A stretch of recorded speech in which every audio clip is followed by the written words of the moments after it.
Welcome back to the vision classes भाई Ajay sir में आप सभी का स्वागत है। मैथमेटिक्स और रीजनिंग के इस सीरीज में इस वीडियो में आज हम अति महत्वपूर्ण प्रश्नों को लेकर के आए हुए हैं। ये महत्वपूर्ण ही नहीं है, इंपॉर्टेंट ही नहीं है, बल्कि मोस्ट इंपॉर्टेंट क्वेश्चन है। ये व्यवहारिक प्रश्नों को आज हम लेकर के आए हैं और ये व्यवहारिक प्रश्न केवल व्यवहार में ही यूज नहीं होते हैं, बल्कि आजकल कॉम्पिटिटिव परीक्षाओं में यानी कि कॉम्पिटिटिव एग्जामिनेशन में धड़ल्ले से पूछे जा रहे हैं। तो आज हम इन प्रश्नों को सॉल्व करेंगे। आप लोग वीडियो के अंत तक बने रहिए और देखिए कैसे इन प्रश्नों को हम लोग कम से कम समय में पूरी कंसेप्ट के साथ सॉल्व करते हैं। पहला प्रश्न इस प्रकार से है कि एक दुकानदार प्रत्येक 5 वस्तुओं की खरीद पर 3 वस्तु मुफ्त दे देता है। आप लोग बाजार जाते होंगे तो इस तरह का ऑफर कंपनियां भी, बड़ी बड़ी कंपनियां या बड़े बड़े शॉपकीपर जो होते हैं वो लोग भी इस तरह के ऑफर करते हैं। ये व्यवहारिक प्रश्न है। सेम उसी व्यवहारिक प्रश्न को आज हम लोग सॉल्व करने जा रहे हैं।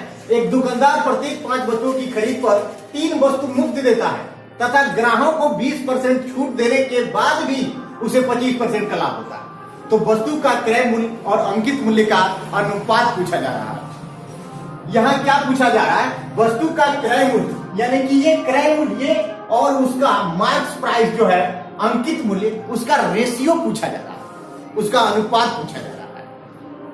तो हम लोग जानते हैं कि जहां भी परसेंटेज पूछा जाए या रेशियो पूछा जाए तो रियल वैल्यू से हमें कोई लेना देना नहीं रहता है। आइए हम लोग इसको सॉल्व करते हैं। क्वेश्चन आप लोग सब पढ़े होंगे, समझ गए होंगे कि एक दुकानदार प्रत्येक 5 वस्तु खरीदते हैं तो 3 वस्तु मुफ्त, 5 पर 3 फ्री देता है। अक्सर हम लोग देखते होते हैं कि लिखा रहता है, यहां जैसे वही कंडीशन है। यहां कंडीशन क्या है? बाय 5 गेट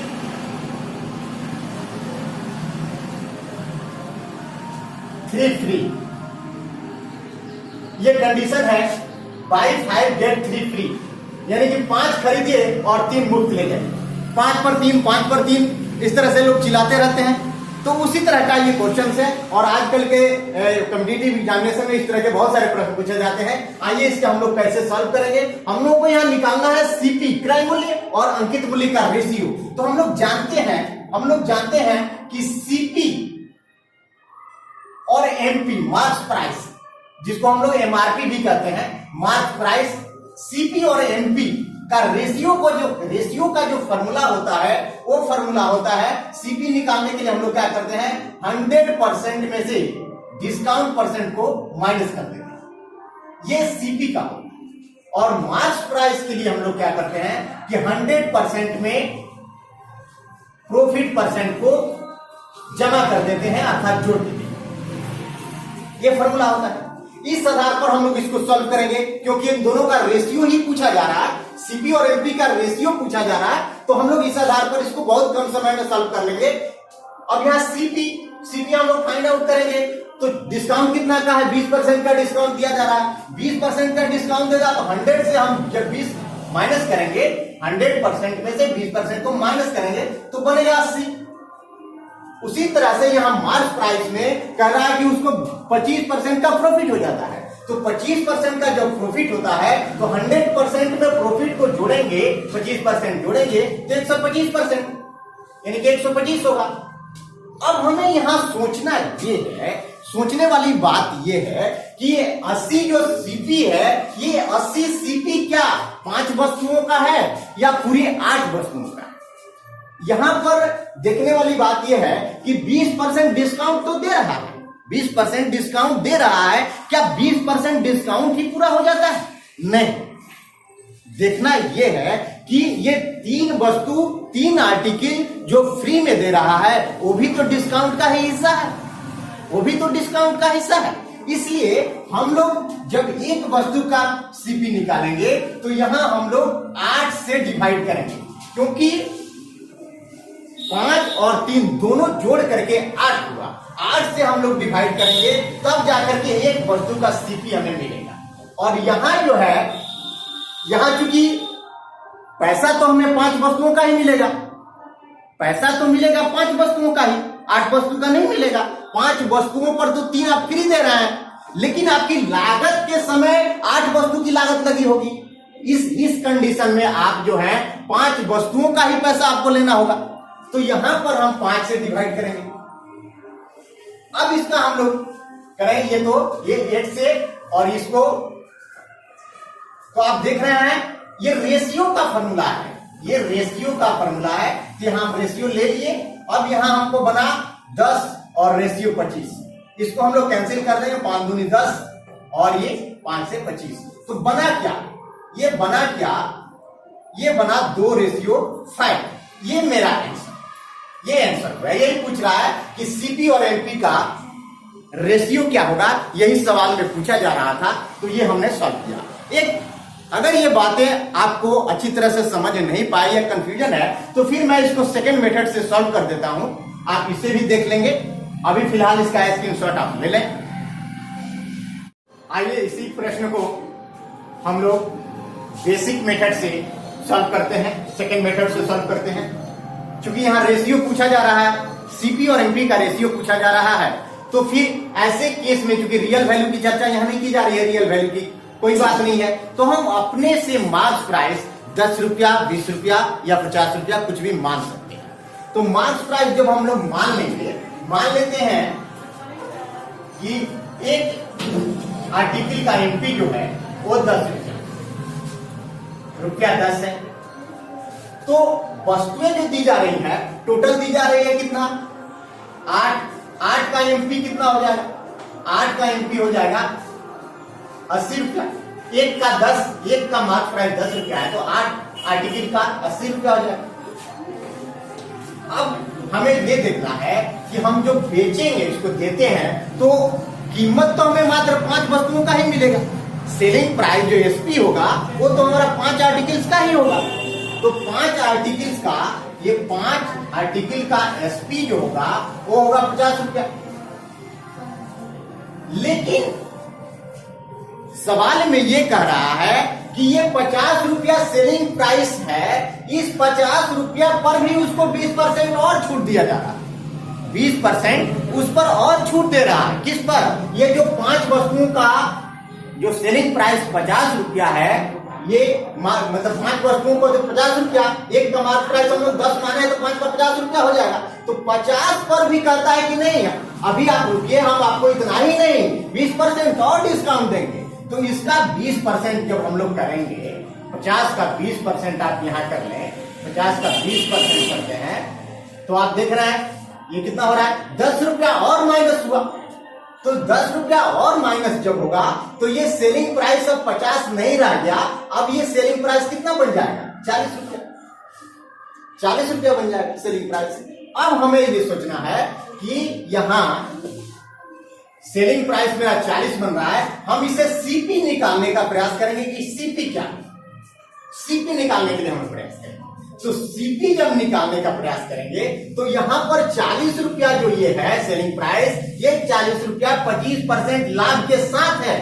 25% 40 रुपया में बेचते हैं तो 25% लाभ भी होता है, तो 40 रुपया में बेचते हैं 25% लाभ के साथ, तो उस केस में सीपी क्या होगा, कॉस्ट प्राइस क्या होगा। तो कॉस्ट प्राइस हम इसे ऐसे निकाल सकते हैं कि 25% का फ्रैक्शन हो गया 1/4, मतलब अगर 4 क्रय मूल्य है तो 1 लाभ लेकर के 5 में दिया जा रहा है। ऐसे हम लोग करें कि अगर 4 सीपी है तो 5 का वैल्यू ये 40, तो 5 का वैल्यू 40 है, तो 4 का वैल्यू क्या होगा, 5 का वैल्यू चूंकि ये 40 है, तो यहां हम 8 से गुणा कर रहे हैं तो 40 बन रहा है, यहां भी 8 से गुणा करेंगे तो ये कितना बनेगा 32।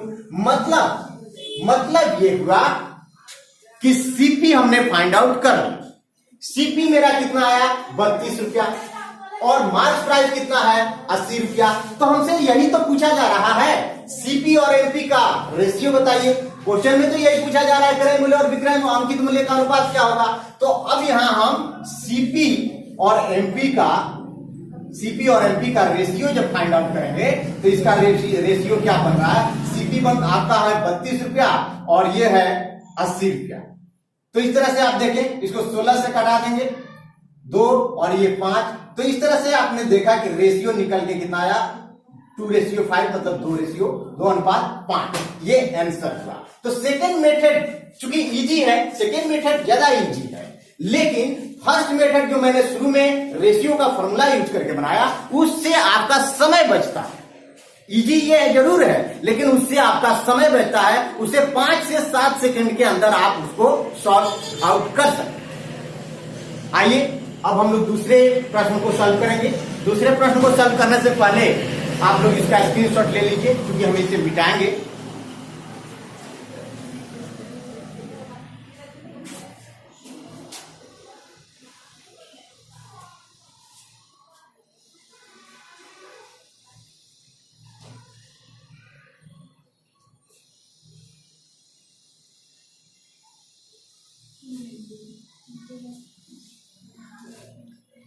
आइए दूसरे प्रश्न को सॉल्व करते हैं।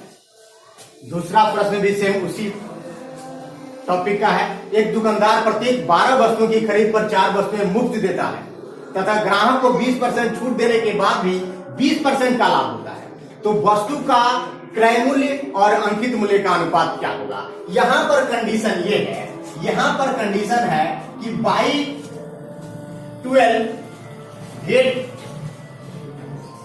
4 3। यहां कंडीशन ये है बाई 12 गेट 4 फ्री। ये कंडीशन यहां पर चल रहा है। तो ऐसे में हमें निकालना क्या है? हमें सीपी और एनपी का रेशियो ही तो निकालना है। तो हम लोग फॉर्मूला यूज कर लें और बहुत जल्द इसको फाइंड आउट कर लें। तो सीपी और ये यही तो है, इन दोनों का रेशियो निकालना है। हम लोग जानते हैं कि सीपी जो होता है 100% माइनस डिस्काउंट परसेंट होता है, और एमपी जो होता है वो 100% प्लस प्रॉफिट परसेंट होता है। बस इससे हम लोग आसानी से फाइंड आउट कर लेंगे। क्वेश्चन में कह रहा है कि 20% डिस्काउंट देने के बाद, 20% डिस्काउंट की बात कर रहा है, 20% 100 से डिस्काउंट 20 करेंगे तो कितना होगा? 80। और यहां जो है मार्क प्राइस जो होगा, यहां पर 20% लाभ हो रहा है, तो 20% लाभ का मतलब 120। और ये 80 जो है ये 12 केवल वस्तुओं का सीपी नहीं है। हम लोग इसे ऐसे सोचे कि it is not a matter of only discount of 20%. If you are getting 4 articles in free, that is also a part of discount. So we can add 12 and 4. इसलिए हम लोग 4 और 12 दोनों को ऐड करेंगे, तब एक आर्टिकल का सीपी हमें मिलेगा। तो यहां हम लोग क्या करेंगे कि 12 और 4 16,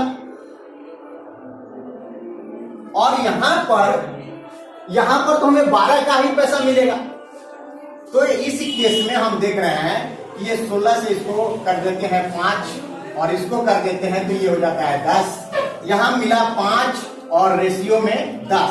इसको हम लोग और कैंसिल करते हैं, 5 1 जा 5, 5 2 जा 10, मतलब 1:2। ये आंसर 1:2, ये आंसर होगा इस प्रश्न का। सेकेंड मेथड से भी आप लोग चाहेंगे तो आसानी से सॉल्व कर सकते हैं। आप लोग कर सकते हैं या कर लीजिएगा। और इसका स्क्रीनशॉट आप लेना चाहें तो ले सकते हैं।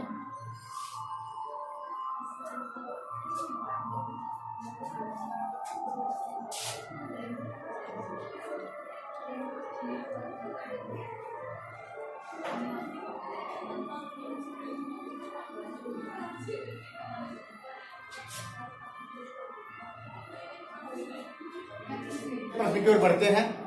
ये तीसरा क्वेश्चन जो है ये शुरू के 2 क्वेश्चन से थोड़ा सा भिन्न है, थोड़ा सा हटके है, अलग है। ये भी परीक्षाओं में कई बार पूछा गया है। आइए इसको हम लोग कैसे सॉल्व करते हैं। इसमें यह कहा जा रहा है कि एक व्यक्ति 2 वस्तुओं में से पहली को 15% हानि पर तथा दूसरी को 19% लाभ कर देता है। इस प्रकार कुल मिलाकर 90 रुपया की हानि होती है यदि वह प्रत्येक वस्तु को एक सामान्य मूल्य पर। ये सबसे इंपॉर्टेंट जो ये स्टेटमेंट है ये है कि एक सामान्य मूल्य पर बेचता है। इस कंडीशन के आधार पर ही इसको हम लोग फाइंड आउट करें। कहा कि दूसरी वस्तु का क्रय मूल्य क्या। आइए हम लोग सॉल्व करते हैं। यहां पहली वस्तु और ये दूसरी वस्तु, यहां सीपी कॉस्ट प्राइस और यहां एसपी सेलिंग प्राइस। पहला कंडीशन में कहा जा रहा है पहली वस्तु को 15% हानि पर देता है। तो 15% हानि में आप लोग 15% का फ्रैक्शन 15% का फ्रैक्शन आप लोग जानते होंगे। 5% का होता है 1/20, तो 15% का हो जाएगा 3/20 मतलब ये हुआ कि अगर 20 रुपया की कोई वस्तु खरीदी गई है तो उसमें 3 रुपया की हानि होती है। अगर 20 यूनिट की खरीदी गई है तो 3 यूनिट की हानि होती है, -3 होता है, और तब उसको बेचा जा रहा है कितना में, 17 यूनिट में या 17 यूनिट। फिर अब दूसरे को 19% लाभ कर देता है। दूसरे में आइए तो दूसरे में 19% लाभ, 19% लाभ की बात की जा रही है। तो 19% का फ्रैक्शन हम लोग करेंगे तो थोड़ा सा ज्यादा अच्छा नहीं होगा, उसको डायरेक्ट हम लोग लिख देते हैं। यहाँ 100% अगर CP 100 है तो 19% मतलब 19 लाभ लेकर के प्लस 19 करके, और तब उसको बेचा जा रहा है 119। अगर 100 CP है तो 19% लाभ की बात कर रहा है तो प्लस 19 करके 119 में। अब यहाँ कंडीशन देखिए, क्वेश्चन में कह रहा है कि दोनों वस्तुओं के एक समान मूल्य पर बेचा जाता है। तो यहाँ जो CP सेलिंग प्राइस जो है, जो विक्रय मूल्य है, एक समान है। सवाल में कह रहा है, क्वेश्चन में कह रहा है कि दोनों का सेलिंग प्राइस एक समान है। तो यहाँ तो नहीं है एक समान तो नहीं है। तो हम लोग इसे क्या करेंगे, एक समान करेंगे। एक समान करने के लिए हमें यहाँ 7 से गुणा करना होगा। जो यहाँ 7 से करेंगे तो यहाँ भी 7 से करना पड़ेगा, फिर यहाँ भी 7 से करेंगे। इस तरह से हमें यहाँ जो मिल रहा है वो 119 और ये -21 मिल रहा है। यहाँ जो मिल रहा है वो 140। ठीक है। अब इस आधार पर देखिए, क्वेश्चन में ये भी कहा जा रहा है कि कुल मिलाकर 90 रुपया की हानि होगी। अब यहाँ पर हानि देखिए, पहले में तो उसको -21 यूनिट का लॉस है, दूसरे में उसको लॉस नहीं है, 19 यूनिट का प्रॉफिट है। कुल दोनों को मिलाकर हम अगर देखें तो 21 से 19, ये -21 है, ये +19 है। तो 21 से 19 अगर हम लोग माइनस कर दें, या इसको कहने का मतलब है कि इसको दोनों को सॉल्व करें तो -2 यूनिट हो रहा है। -2 यूनिट, -2 मतलब 2 यूनिट की नुकसान हो रही है। तो 2 यूनिट चूंकि यहाँ ये माइनस जो है वो लॉस को दिखा रहा है, इसको हम लोग हटा दें। 2 यूनिट रिप्रेजेंट कर रहा है कितने को, 90। 2 यूनिट रिप्रेजेंट कर रहा है 90 को। तो 1 यूनिट का वैल्यू हम लोग जब फाइंड आउट करेंगे तो ये 45 होगा। तो 1 यूनिट क्योंकि हमको मिल गया 45। तो 1 यूनिट जब हमने फाइंड आउट कर लिया तो फिर हमको क्या निकालना है, दूसरे वस्तु का क्रय मूल्य निकालना है। तो दूसरे वस्तु का क्रय मूल्य यही तो है 100। दूसरे वस्तु का क्रय मूल्य CP यही तो है 100। तो जब 1 यूनिट का 45 है तो 100 यूनिट का कितना होगा, 45 इंटू 100 इज इक्वल 4500। ये रुपया इतना हुआ। ये आंसर, ये आंसर। या आप यहाँ पे कर सकते थे 45 इंटू 100, तो ये हो जाएगा 4500 रुपया। ये जो है मेरा आंसर होगा। तो इस तरह से और भी इंपॉर्टेंट क्वेश्चंस लाए जाएंगे। आप लोग वीडियो को कृपया लाइक करें, इस चैनल को सब्सक्राइब करें और बेल आइकन को दबाएं।